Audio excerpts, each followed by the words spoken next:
வணக்கம் மக்களே, வணக்கம். சற்று முன் கிடைத்திருக்கக்கூடிய ஒரு முக்கியமான பரபரப்பான தகவல் ஒன்றை பார்க்க போகிறோம். சற்று முன் மீண்டும் திமுகவிற்கு பெரிய ஆபத்து போட்டு கொடுத்த செந்தில் பாலாஜி அவர்கள் என்ன காரணத்திற்காக திமுகவில் இருக்கும் முக்கிய பொறுப்பில் இருக்க முக்கிய அமைச்சர்களை எல்லாமே செந்தில் பாலாஜி போட்டு கொடுத்துருக்கிறாரு. ஸோ அவருக்கும் இதற்கும் என்ன சம்பந்தம்? ஒரு வேளை இவரை பார்த்தீங்கன்னா ஜெயிலிருந்து வெளியே எடுக்காததுக்கு காரணம் இப்படி போட்டு கொடுத்துருக்காரா, இல்லை திமுகவின் பெரிய பகையா? ஸோ இதை பற்றின தெளிவான துல்லியமான விளக்கத்தை இந்த ஒரு வீடியோவில் தெளிவாகவும் பார்க்க போகிறோம்.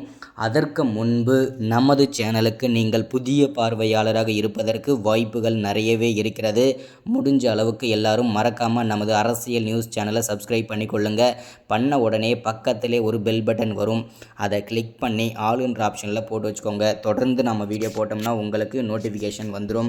அதை பார்த்து தெரிஞ்சுக்கலாம் இன்றைக்கி என்ன அரசியல் நியூஸ், இன்றைக்கி என்ன அரசியல் அப்டேட்டுன்றதை தெளிவாகவும் துல்லியமாகவும் தெரிஞ்சுக்கலாம். ஸோ அது மட்டும் இல்லாமல் வீடியோ பார்க்குற ஒவ்வொருத்தரும் மறக்காமல் லைக் பண்ணுங்கள், மறக்காமல் ஷேர் பண்ணுங்கள். ஓகே, வாங்க வீடியோக்குள்ளே போகலாம். சற்று முன்பு கிடைத்திருக்கக்கூடிய ஒரு முக்கியமான பரபரப்பான அதிர்ச்சிகரமான திமுகவை பொறுத்த வரைக்கும் ஒரு சோகமான செய்தின்னு கூட சொல்லலாம். ஏன்னா கடந்த ஒரு 3-4 மாதங்களாகவே திமுகவில் பார்த்திங்கன்னா பல்வேறு அமைச்சர்கள் பல்வேறு துறை அமைச்சர்கள் பல்வேறு சர்ச்சைகளை சிக்கிட்டு வந்துட்டுருக்காங்க. ஸோ ஃபஸ்ட்டு செந்தில் பாலாஜி சிக்கினார், அடுத்ததாக ஜெகத் ரட்சகன், ஏவா வேலு, துரைமுருகன், அடுத்ததாக பொன்முடி, ஸோ இந்த மாதிரி உதயநிதி அவர்கள், இந்த மாதிரி பார்த்திங்கன்னா ஒவ்வொருத்தரை வரிசையாக சர்ச்சையில் சிக்கிட்டு வந்துட்டுருக்காங்க.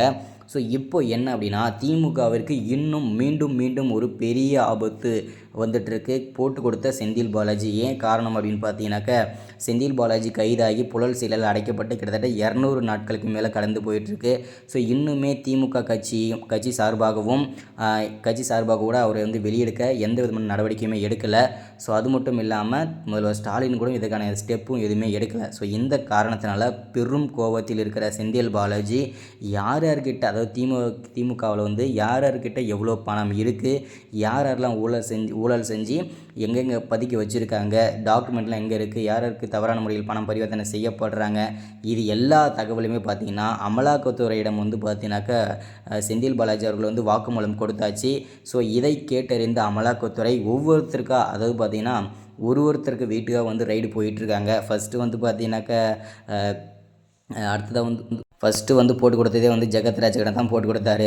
ஸோ அது அடுத்ததாக பார்த்திங்கன்னா ஏவா வேலை போட்டு கொடுத்தாரு. ஸோ அடுத்ததாக பார்த்திங்கன்னா துரைமுருகனை, ஸோ உதயநிதியை, இந்த மாதிரி பார்த்திங்கனாக்கா முக்கிய பொதுத்துறை அமைச்சர்கள் எல்லாமே போட்டு கொடுத்துட்டு, ஸோ அவர் பார்த்திங்கன்னா ஜாலியாக புழல் சிறையில் உட்காந்துட்ருக்காரு. சகல வசதிகளுமே உட்காந்துட்ருக்காரு. இருந்துமே கஷ்டப்பட்டு தான் இருக்கார். அவர் பார்த்திங்கனாக்கா ஜெயில் பறவை அப்படின்னு கூட சொல்லலாம். ஏன்னா ஜெயிலிருந்தே பார்த்திங்கன்னா ஆக்டிவேட் பண்ணுறாரு, எல்லாமே போட்டு கொடுத்துட்ருக்காரு. ஸோ மீண்டும் ஆபத்து தான் திமுகவிற்கு பொறுத்த வரைக்கும். மறக்காமல் அடுத்த வீடியோவில் பார்க்கலாம். தேங்க்யூ.